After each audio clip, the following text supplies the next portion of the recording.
Bonjour à toutes et à tous, bienvenue sur Grand Lille TV. Merci d'être en notre compagnie en ce vendredi 7 juin. L'actualité du jour en images en 8 minutes. D'abord la météo, c'est important ce vendredi. Le retour de la pluie après quelques rayons de soleil. Ce matin, une nouvelle perturbation arrivera par le sud à la mi-journée et va s'installer pour la fin de semaine dans la région. Des précipitations sont donc à prévoir cet après-midi et du vent également, des rafales jusqu'à 80 km par heure. Quelques orages possibles également en soirée. Les températures, elles sont tout de même de saison, 21 degrés à Lille cet après-midi. Les prévisions météo complètes après ce journal. Une première information en images dans la métropole lilloise. Après les maisons à 1 euro, la ville de Roubaix propose une autre solution pour faciliter l'accès à la propriété. Et des maisons type 1930, rénovées entièrement, livrées clé en main à 100 000 euros. Ce programme est mené par la ville et la Fabrique des Quartiers, une société publique locale d'aménagement, dont l'objectif est la requalification et la revitalisation des quartiers d'habitat ancien dégradés. Exemple sur ces images dans le quartier du Pile à Roubaix, avec cette maison témoin qu'il sera possible de découvrir ce week-end lors de journées portes ouvertes. Explication à ce propos au micro de Margot Sey. Alors les journées portes ouvertes, c'est le lancement de la commercialisation de nos maisons pour inviter les clients potentiels à venir visiter. On a équipé la maison avec la complicité de la Redoute à Roubaix pour les meubler, pour se rendre compte de ce que cela peut donner une fois aménagé. Il y a exceptionnellement pour les 3 jours, on a en plus un petit bon cadeau pour les gens qui vont acheter. Il y a un petit bon cadeau de la Redoute de 1000 euros d'achat. Voilà. On parle d'emploi également dans ce journal avec le département du Nord qui cherche encore et toujours à remettre sur le marché les bénéficiaires du RSA.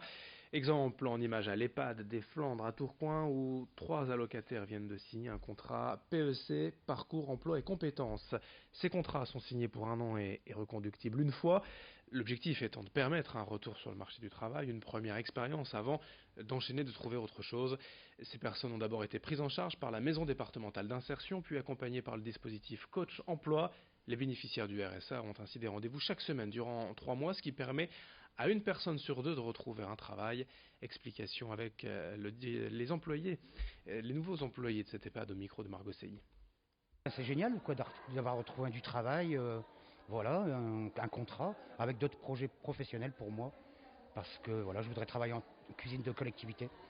Donc voilà, ça va m'ouvrir des portes, voilà, ça va être plus facile. À la base, j'ai d'abord élevé mes enfants et ensuite j'ai décidé de retrouver un emploi.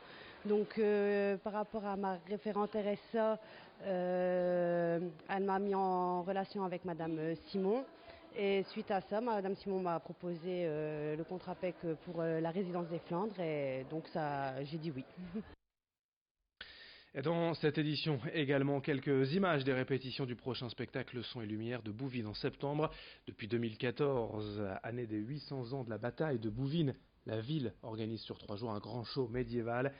Déjà depuis plusieurs mois, une centaine de comédiens amateurs de la région apprennent leur rôle et le maniement des armes. Cette année, le spectacle nous plongera en 1225, quelques années après la bataille, quand le comte Baudouin revient sur ses terres 20 ans après avoir disparu.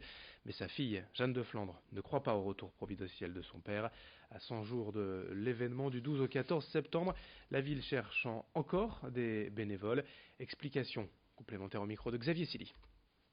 Alors le spectacle est composé essentiellement de théâtre. D'abord c'est du spectacle vivant et après plusieurs composantes de danse, chorégraphie, du spectacle équestre, de pyrotechnie, de combat essentiellement. Et puis un peu d'humour, ce genre de choses, et de fantaisie. L'auteur c'est Alain Streck, qui est donc l'auteur des précédents spectacles, et qui est donc historien, et donc vraiment qui retrace une vérité historique, en l'occurrence l'histoire du faux Baudouin. Et donc il y a toujours cette vérité derrière qui est retracée. Donc là avec l'histoire qui revient sur Jeanne de Flandre.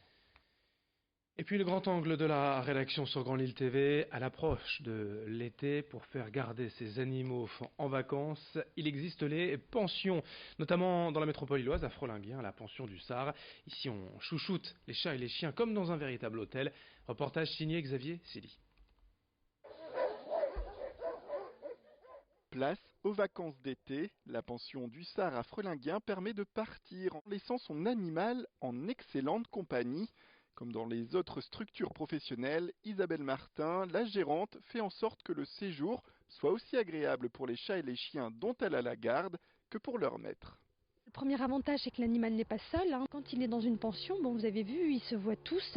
Il y a tout le temps du va-et-vient. On est dans une structure qui est encadrée par les services vétérinaires.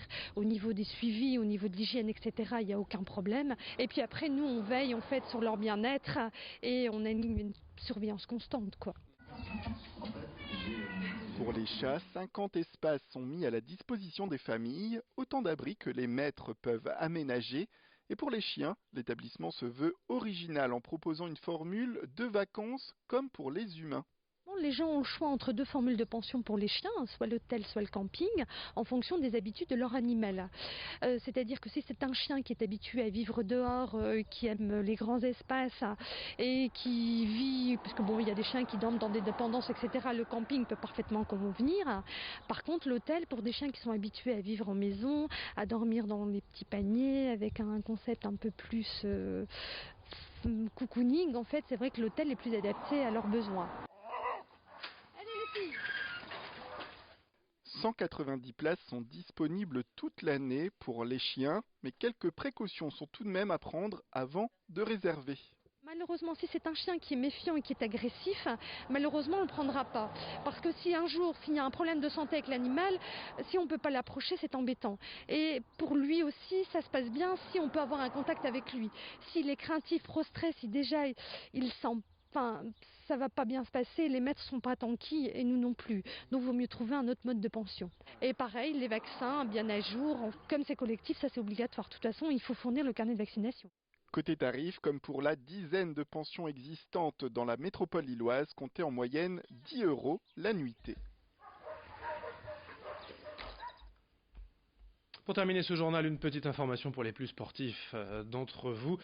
Sportifs ou sportives, les courses de la braderie début septembre, fin août, début septembre, puisque la braderie cette année aura lieu le samedi 31 août et le dimanche 1er septembre. Bien, les courses de la braderie sont ouvertes à l'inscription, que ce soit le 10 km, le semi-marathon. Vous pouvez d'ores et déjà vous inscrire si vous êtes motivé pour courir le long du Grand Boulevard. Merci de votre fidélité. Dans un instant à suivre vos prévisions météo sur Grand Lille TV.